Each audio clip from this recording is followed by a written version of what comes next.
when it comes to, filmmaking, I do fiction, I do writing, directing, and producing. I am all about creating magical, realist works, things relating to dreams and memories and layers of identity.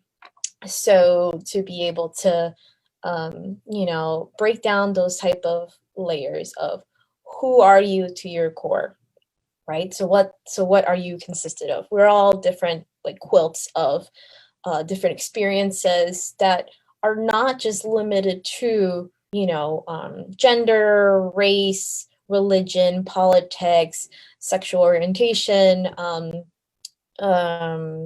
heritage, anything that, you know, you you fill out in surveys and you're checking off of like what is and what you are and what you're not, and then it's like it doesn't even appear there sometimes. So so for me, I don't try to base identity off of that. For me, identity is, a mixture of inspiration, dreams, and memories, and things that sometimes we can't even explain. I think that we draw inspiration from different things and different people, different places. There's so many different aspects of what makes us us. When it comes to my filmmaking work, that's something that I explore, but obviously when it comes to filmmaking, there's like guidelines and there's like set of rules. Can't break the rule of thirds, can't break the 180-degree rule. Film festivals don't want, your film to be more than 20 minutes long or 15 minutes long. Like, hey, if it's 5 minutes or less, it's even better. So there's like constrictions. And I think that that's when I lean more towards my multimedia work, because that is when I can do what I want. So I work in projection and installation-based work and video sculpture. So there's film and then there's video. Like film, we have the narrative, and so or it can be experimental. With video, there's a much more like broader like spectrum, technical spectrums that we don't have to that we can manipulate, change up the quality, like, oh, the quality is not that great. So that is what that's what I like. I enjoy playing and going into both realms. And so I went to UMass Boston for studio art, and I was like, this is great. And I enjoyed it because I was like, drawing and painting and things like that. And so I was like, well, what about video? Like I've always documented experiences of myself and of things that I see in people and places. And so I was like, I want to play more. I want to like test things out and fail, like, and to like digital is not something you can feel. Like if I were to work with like yarn or paints or anything like that, it's just like in the digital realm. So that's how I started to go into different mediums within video. So it's like, okay, so it's on a TV and or a screen, and then is that it? No. Like what if we start to do something with this screen? So what if, okay, so we're playing a detective film on the screen. What if we can move this screen into a locker, and there's like caution tape everywhere, and there's like prints in the room, and there's like clues. So like, and so now the environment is changing this screen. And so this environment is becoming part of the screen. What if we grab a projector and we start projecting this image onto a wall like how big can we project it? How much or how many? Can we do 2 projectors? Can we project it on the ceiling? Can we project it off the floor? Can we project it off you or me or my body, or off an item? So we start having this like start to bend the conventions of, just shooting, like, like just shooting the screen directly onto the wall. Or can we remove chairs when we watch this piece? Can we bring some music? Can we dance while we watch this piece? Can we have conversations? Can I bring my piece to a party? This is how I just kind of started to play with this concept of I don't want my work to just appear on a screen. I want it to do things, and I want people to, have different experiences with it. I'm going to create a piece today during our chat, and I obviously encourage people to type in the chat of an image that they want me to include in this piece. And so what's going to happen is, so I use the software called AV Mixer Pro. This is like a DJing software that they use for concerts. And I love music. I love concerts. I love the experience. I was at a concert and I'm like, oh, I love all the visuals. They're so crazy and cool. What if there's like a narrative? What if I start to make a story out of what we're seeing on the screen? The person who does this kind of work is called a VJ, somebody who mixes video and mixes images and is able to start, creating some effects and things like that. Things will start to change when you least realize it, right? So so some images are going to start appearing, and these are images that I have like pre-selected. So slowly, you see me, but then you start to not see me.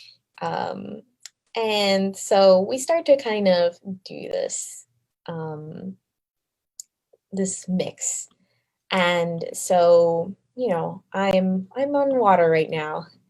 And now I'm going to start, I call this like digital stitching, like digital knitting, where I am knitting together a story and,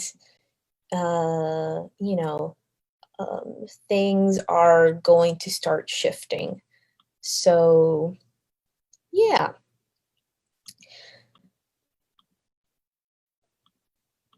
And so usually so again, I was in my office, and so we're traveling somewhere together.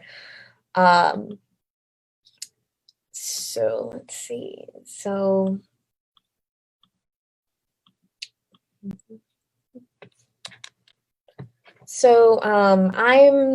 I usually get into this meditative state when I do this work, because I want to relay like a message at times. I want to take the time to like play and to start really figuring out how am I going to start mixing this image. How am I going to start manipulating it, and what are the images that we're going to start seeing. So it's very contemplative. It's it's fun. So some of the images get very tranquil and things like that, and very relaxing. But then sometimes the images turn weird, and sometimes like can get a little creepy. So that's something that I really enjoy doing, because I think that especially when you're like an introverted person or anything like that, there's different layers to people. There's really, really different things that are happening there to people. And I think I'm always fascinated by the kind of stories that we have of other people, and then suddenly, it's not what you think it was. It's not until recently that I started inserting myself, because that's also like an experience. It's also like performative. So Rebecca has sent me an image, and I'm going to insert that.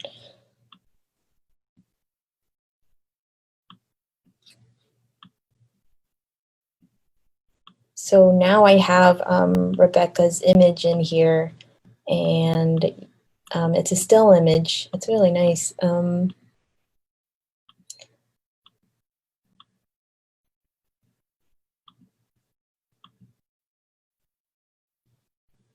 So it's been incorporated into this piece that we're making right now. I also work best with music. I work best because I'm able to edit to a rhythm. And, like some of the music that I listen to while it's more of like not so much lyrics. I don't really like to use a lot of lyrics to the work that I'm doing because I don't know, like I don't want the lyrics to influence what I'm attempting to create. And so I think that more ambient music is always better. Something I really like about making these pieces is that, sometimes we have errors and glitches. And, well, ultimately, all of this is one big glitch. All of this is not meant, the image is not meant to be manipulated in this way.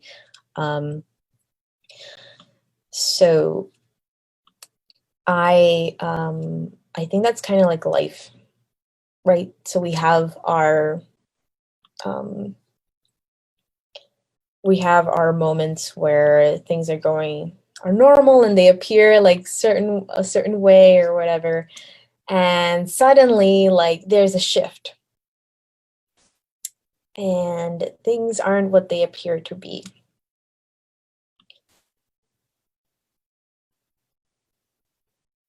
And so, like, oh no, like that's a mistake, that's an error, that is something terrible that's happening. And we can look at it this way, or we can think about how can we shift, how can we pivot the way that we're seeing this imagery. That is where you have to be able to take a look and see, where is the beauty in this error? Where can I, what can I learn? What's something new that I can do with the information that I've been just given? So here we go. So we have Janelle's image in there. It's a still. And you're welcome to type in a word in there, and I can find a moving image in there. And so I have this word called, or this phrase that I use in this digital stitching, where, well, first of all, I call it digital stitching because there is like different like breakdowns, and there's like sometimes like there's like a coding, there's a pattern that we follow and when we create these works, and sometimes we got to unravel it. And sometimes you have to start all over from scratch, and sometimes we don't. Sometimes we have to improvise with what we have, and what we have available, like the digital yarn that I have available, the color that I have on me. So this is where digital, the beauty within the errors comes from. So I could be like, oh no, like I messed up, and like, oh, it's not great and I didn't want it to be this way or whatever. Or I could just, again, I shift and be like, there's like a piece there. Something is, I can work with this. I can look at this, or the literal and the figurative, look at it in a different way. So hi. So we can start to sort of see some of my figure back again. And you have like a basic like outline of what I look like based from the earlier me introducing myself and things like that. So there are other secret images that I insert there that I want you to figure out what they are. So sometimes I overload certain images on there, and then there is like this huge glitch that happens where it's like, whoa, what just happened? Like, even for me, it's just like, oh wow, I didn't know that could do that. So that's always like really cool when that happens. And I can't really say that really happens a lot in like real life, because like we get like sideswept when something like happens like big in our life, and we didn't expect it. So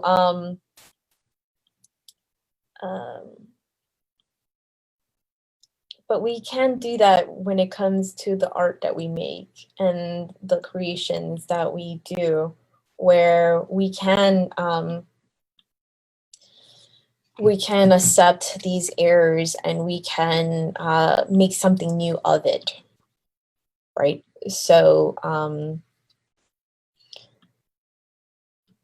so there are new things that happen, and the narrative starts to change. And so like we are able to manipulate what we want to see and what we want to show and what we want to project and screen. And we have a little bit more say in that. That is where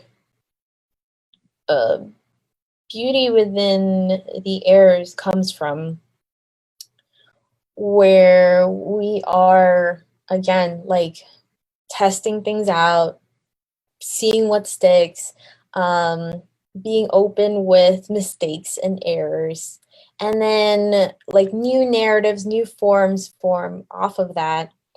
And it's really not as terrible as it could be, that it could be presented as. I could be like, oh no, I messed up, and get really bogged down and get really into my mind off of that. Or I could just really see what can I do with this recycled material, this error, this the stitch that I just made. Oh, I messed up in like this part here, so I'm gonna have to unravel, right? So I'm unraveling all of these things, and I see where I made the error, or I not unravel it. I don't attempt to fix it, and I just roll with it. And I'm like, you know what? That could actually be something that, that I can work with. So that's what like art making, that's like one of the beauties of art making, in that sense, is that you can roll with some of these mistakes and errors. You can find your own beauty within that. I think that that's something that is very relevant to how we present ourselves and how we create our form and our own identities. how we what we choose to show people and what we choose to show to different types of people and what we choose to show ourselves.